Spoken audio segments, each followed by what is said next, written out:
Fala pessoal, tudo bom com vocês? Que a paz do nosso Senhor Jesus Cristo esteja no teu coração. Eu sou o pastor Rafael e este é o canal Cristocêntrico, compartilhando sempre uma palavra de Deus para a sua vida. No vídeo de hoje, nós vamos ver mais um capítulo do Salmo 23, da série do Salmo 23, e eu te garanto que o vídeo de hoje está muito interessante. Então, fica comigo até o final e eu tenho certeza que você será abençoado.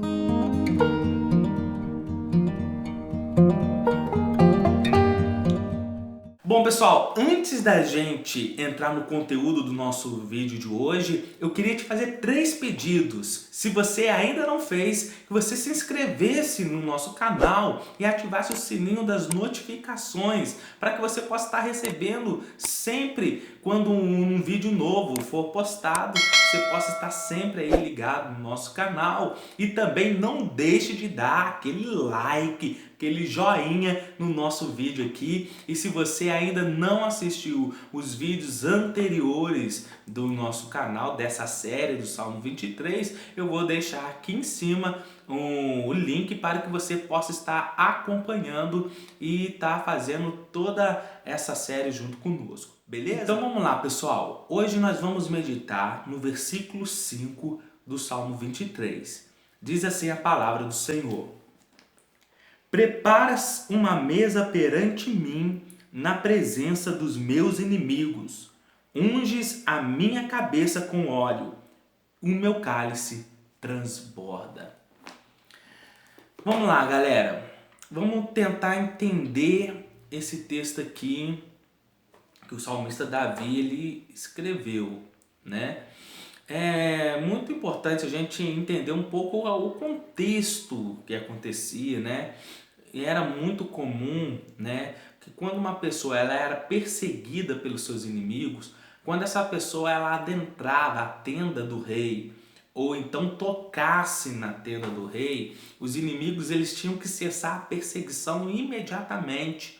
Enquanto aquela pessoa estivesse dentro da tenda real, ela estaria debaixo da cobertura do rei também. Enquanto ela estivesse dentro da casa do rei, ela estaria debaixo da cobertura de proteção do rei também. Então ninguém poderia fazer mal àquela pessoa, porque aquela pessoa estava debaixo do cuidado real. Então os inimigos eles tinham que cessar a perseguição, e o que eles poderiam fazer era ficar observando, espionando, ficando à espreita ali, esperando até que aquela pessoa saísse da casa real, e assim eles pudessem continuar a perseguição e os seus ataques, porque aquela pessoa não estaria mais debaixo da cobertura do rei.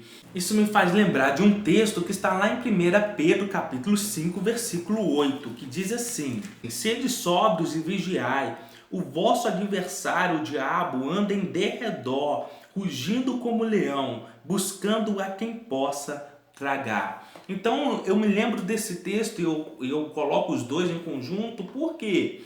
Porque o inimigo ele está ao nosso derredor, ele está à espreita, ele está esperando um vacilo, uma brecha para que ele possa nos atacar. E a mesma forma como o salmista ele está dizendo ali no Salmo 23, quando nós estamos na presença de Deus, quando nós estamos na presença do Rei, nós estamos guardados, protegidos pela tua poderosa mão.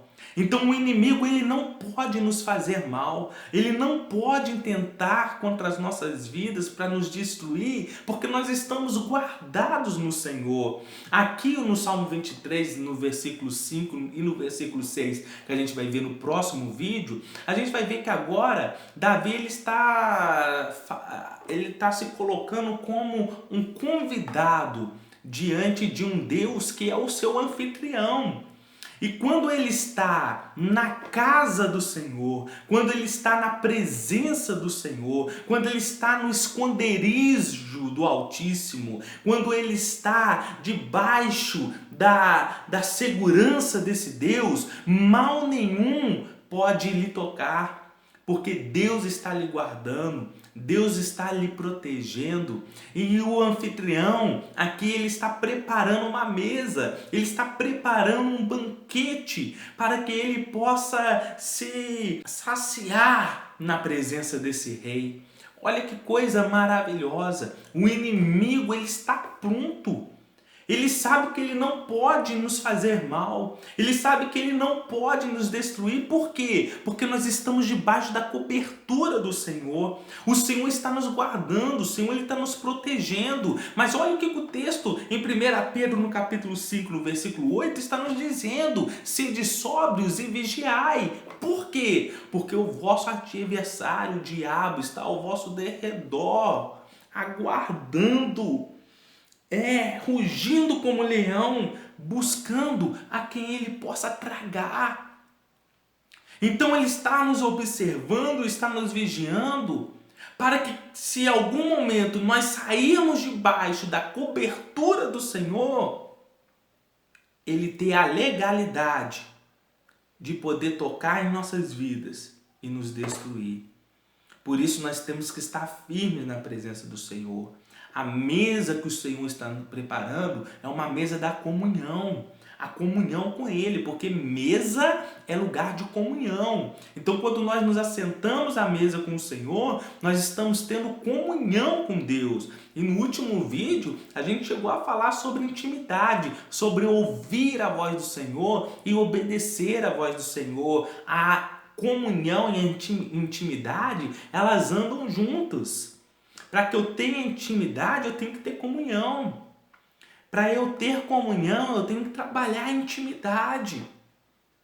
Então, quando ele prepara uma mesa, ele prepara a mesa de comunhão na presença dos meus inimigos. Por quê? Porque os inimigos que embora me perseguiam, agora eles têm que parar. Agora eles têm que respeitar, não a mim, mas respeitar aquele a quem está me cobrindo de segurança, me cobrindo de proteção. E esse alguém é o Senhor. Eu estou guardado nele, eu estou seguro nele, eu estou protegido nele. Mas eu preciso me manter nele, eu preciso estar firme no Senhor. Olha só que texto interessante está em Romanos capítulo 8, no versículo 31 até o versículo 39.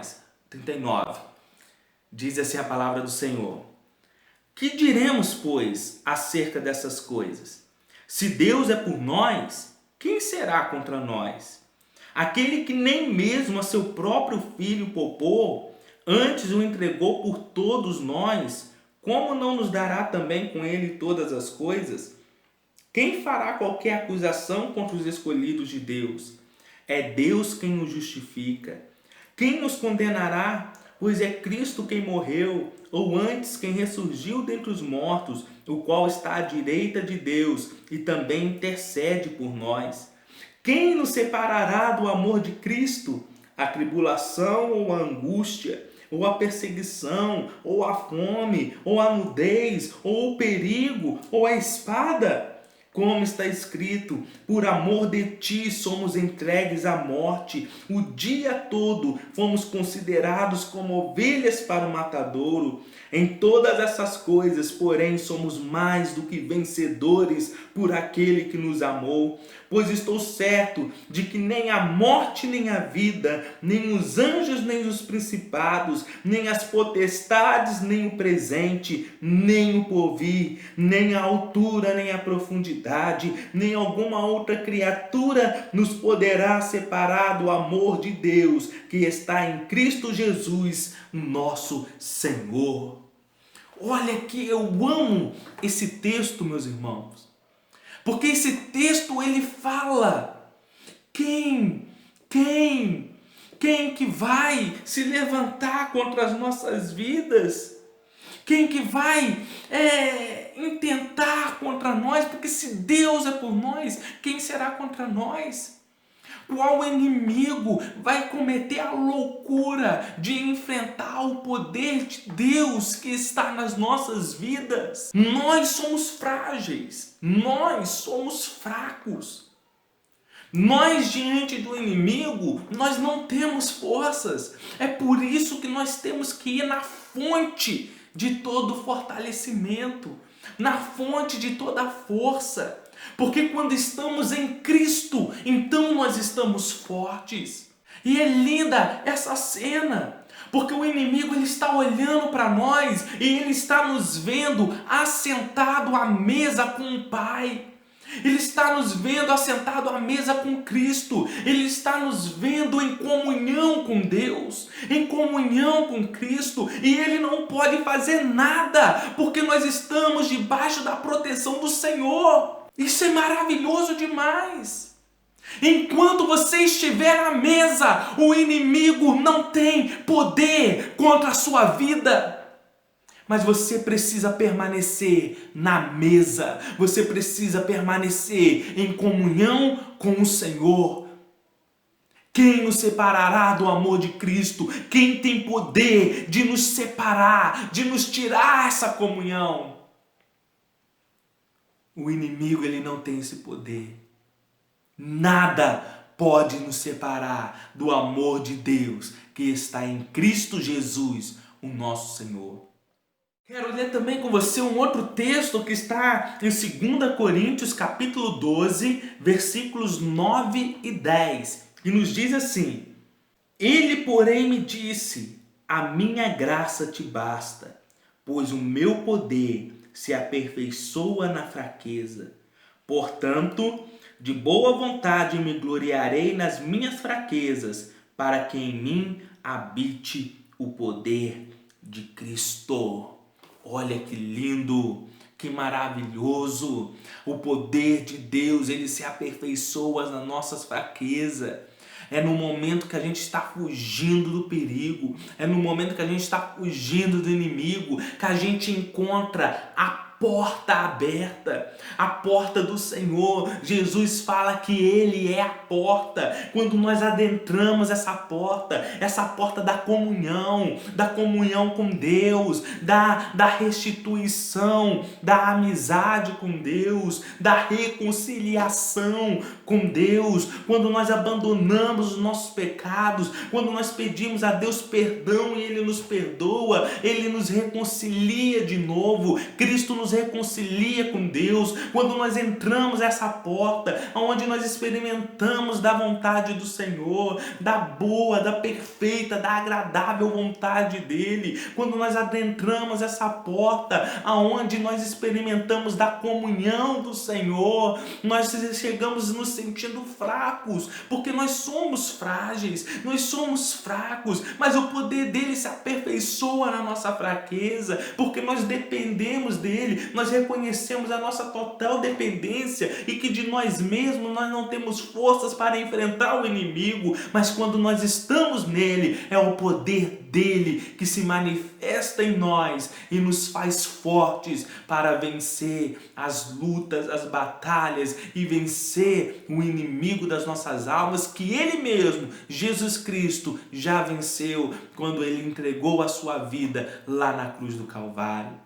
Maravilhosa palavra, meus irmãos. Maravilhosa palavra, meus irmãos. O Senhor, Ele é um anfitrião, que Ele prepara uma mesa para que nós possamos nos assentar e ter comunhão com Ele. O inimigo vai olhar, ele está espreito, ele está esperando uma brecha, ele está esperando uma oportunidade, mas nós não vamos dar essa oportunidade, porque nós vamos nos manter firmes na presença do nosso Senhor, firmes na nossa comunhão e na nossa intimidade com Cristo.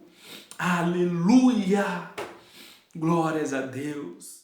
A segunda parte do versículo, ela vai dizer: unge a minha cabeça com óleo e o meu cálice transborda. Na versão da Bíblia judaica messiânica, vai dizer assim: unge a minha cabeça com óleo de um cálice transbordante. Então a gente vai ver aqui que o óleo e o cálice, eles estão ligados, né? A gente não vai tirar aqui dois significados diferentes, porque o cálice ele transborda do quê? Do óleo que o texto está falando. A minha cabeça é ungida com óleo e o meu cálice transborda. Então o meu cálice ele transborda de quê? do óleo. O óleo, o cálice transbordando, ele nos dá a ideia de algo que não cessa, de algo que não para, porque o transbordar é porque o volume que aquele cálice suporta foi ultrapassado. E para que aquele volume ele seja ultrapassado, é preciso que haja um derramamento constante. Então o óleo ele não para de ser derramado. E por que aqui o Davi ele está falando do óleo? Olha, a gente está falando aqui de um anfitrião que está recebendo o seu convidado. E ele está honrando o seu convidado, chamando a comunhão da mesa. E agora ele vai derramar o óleo sobre a sua cabeça. Por quê? Porque era costume dos povos naquela época, quando recebia uma pessoa importante na sua casa, aquela pessoa ela era recebida com um unguento, né? Com um óleo, com um perfume sendo derramado sobre a sua cabeça. Né? O óleo ele vai ter várias finalidades, né? Tem o óleo que é usado para cozimento, tem um óleo que é usado para limpeza, né?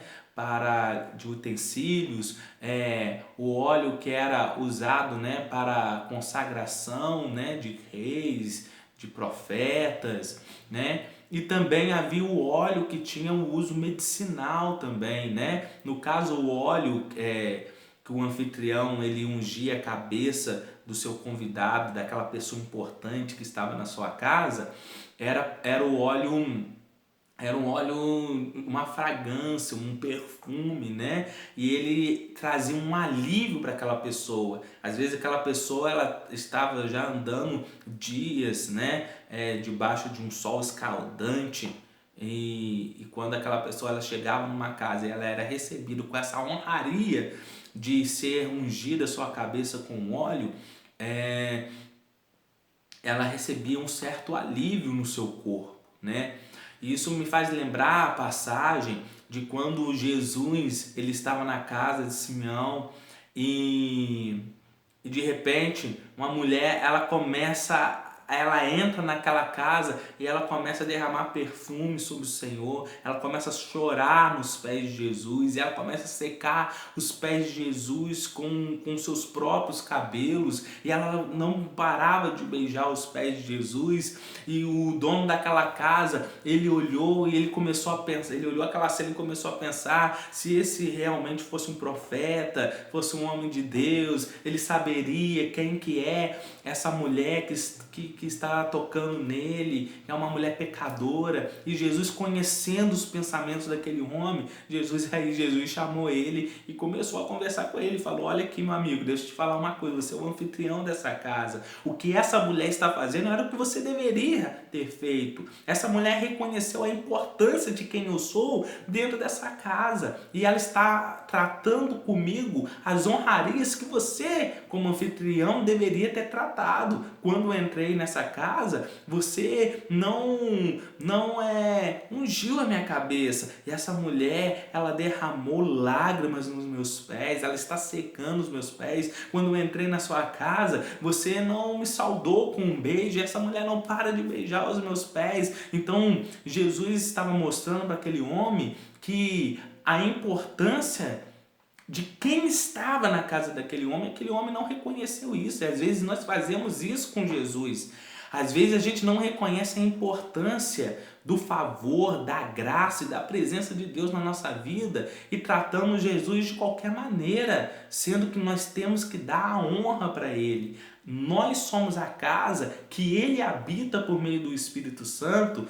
E às vezes a gente não dá a Ele a honra que lhe é devida, a glória que lhe é devida. Às vezes fazemos coisas que, pelo contrário, desonra a presença do Espírito Santo em nós. Então fica a dica aí para nós. Nós precisamos prestar mais atenção de que quem está em nós é muito mais importante do que qualquer coisa nesse mundo. E nós devemos tratá-lo com as honras devidas de alguém de suma importância, como é o nosso Senhor Jesus. Mas voltando aqui para o nosso texto, então era muito comum que o anfitrião ele recebesse, né, os seus convidados a quem ele dava uma grande importância dessa forma. Então a gente vê que Deus, que o anfitrião ali do Salmo 23, ele está tratando o salmista com muita honra. Por quê? Porque ele está derramando óleo na cabeça do salmista a ponto do cálice dele transbordar. Ou seja, este Senhor, ele está abrindo as portas da casa dele e ele já me colocou numa posição de honra, que é sentar à mesa com ele, na presença dos meus inimigos. Os meus inimigos estão vendo, estão observando a comunhão entre eu e o meu Deus. E agora, como não se bastasse essa comunhão, ele está derramando óleo sobre a minha cabeça, ele está me tratando com alívio, ele está tratando do meu cansaço, da minha fadiga, ele está retirando tudo isso, ele está me tratando com honra, de forma que o meu cálice ele transborda, de uma forma que eu não consigo suportar dentro de mim. Ela tem que transbordar, por quê? Porque ela não cessa. As bênçãos do Senhor sobre a minha vida, elas não cessam. O amor de Deus sobre mim, ele não cessa. O cuidado de Deus sobre mim, ele não cessa. Ele vai transbordar. E pra gente terminar este vídeo, eu queria ler com você o Evangelho de João, no capítulo 12, no versículo 26, que nos diz assim: aquele que me serve deve seguir-me, e onde eu estiver, ali estará também o meu servo. E se alguém me servir, meu Pai o honrará. São palavras do nosso Senhor Jesus Cristo. Quem me servir, o Pai o honrará. Lembra que no vídeo passado, nos vídeos anteriores, a gente sempre falou de estar seguindo o bom pastor, de estar seguindo a Cristo, de servir a Ele. Então servir ao Senhor resultará em honra para a minha vida. Você tem estado dentro ou fora da casa do Pai? Você tem estado na presença dEle ou você tem se ausentado da sua presença? Se você estiver ausente da presença dEle, você está exposto ao perigo e ao alcance do inimigo. Mas se você está na presença dEle, se você está sentado à mesa com Ele, o óleo está sendo derramado sobre a tua cabeça. O teu cálice está transbordando. E o inimigo não pode te tocar. Que o Senhor Jesus ele te abençoe com essa palavra. E que essa palavra ela venha trazer uma reflexão para o seu coração. Que você possa entender a importância de estar na presença do Senhor, na casa do Pai. Para a gente terminar, me lembrei aqui da parábola do filho pródigo. Quando o filho ele pede a sua herança ao pai e ele sai para o mundo, ele sai debaixo da cobertura e da proteção do pai. E por mais que ele tenha ali recursos, aqueles recursos são momentâneos. Por quê? Porque ele vai gastar aqueles recursos com tudo, até o ponto dele não ter mais nada. Até o ponto dele estar exposto à fragilidade, à fraqueza. Só que aquele filho ele teve um ponto de sabedoria no meio da sua fraqueza, que foi quando ele decidiu voltar para a casa do pai. Quando ele volta para a casa do pai, acontece a mesma coisa que a gente viu no vídeo anterior da ovelha perdida. O pai o recebe com um grande banquete, com uma grande festa, porque ele recebeu de volta um filho que ele havia perdido. Então, eu não sei qual que é a sua situação, mas o que eu sei é, a casa do pai está pronta para te receber novamente. Ele vai te receber, ele vai dar um banquete, ele vai te convidar à mesa. E ele vai derramar sobre você óleo, que vai te purificar, que vai te limpar, que vai te lavar. O óleo que ele derramou sobre nós é o Espírito Santo. E o meu cálice precisa transbordar da tua doce e gloriosa presença todos os dias. Transbordar é algo que não cessa, é algo que não acaba, está sempre transbordando, porque está sempre recebendo, está sempre caindo. E assim é a nossa vida, ela precisa ser cheia do Espírito Santo. Todos os dias temos que receber mais do seu poder, da tua unção, da tua presença. Precisamos transbordar de Deus as nossas vidas. Então, você que está fora da casa do Pai, volte correndo, volte depressa. As portas estão abertas para te receber novamente. E você que já está à mesa, comendo do melhor, se fartando da comunhão do Senhor, que o teu óleo, ele nunca acabe. Que a presença do Senhor seja transbordante na sua vida todos os dias. Que o Senhor Jesus, ele te abençoe com este vídeo. E que essas palavras, elas possam ser de edificação para a tua alma. É o que eu oro ao Senhor, em nome de Jesus. Amém.